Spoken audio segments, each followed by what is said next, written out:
அந்த காலத்தில் ஆடி மாதம் நெல் விதைச்சி தை மாதம் அறுப்புக்கு வர மாதிரி விவசாயம் பண்ணுவாங்களாம். ஆனால் இப்போ எப்படின்னா புரட்டாசி கடைசியில் தான் நடவு நடுறாங்க. எங்கள் ஊர் பக்கம் இப்படி அறுப்பு மாசி மாதம் வர்ற மாதிரி அறுப்புக்கு வருது. அப்போ என்ன பண்ணுது,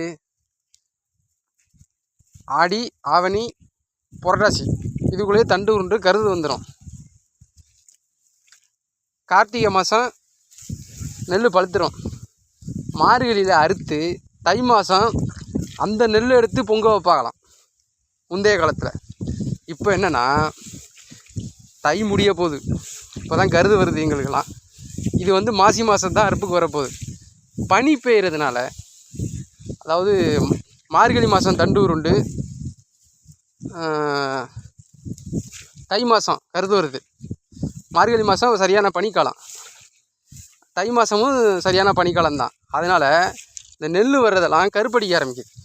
இதுக்கு என்ன மருந்து அடிப்பீங்க? பூச்சிக்கு பூச்சி விரட்டி அடிக்கலாம், மருந்து அடிக்கலாம், என்னவெல்லாம் பண்ணலாம். பனி பெய்கிறது ஒரு இயற்கையான விஷயந்தான்.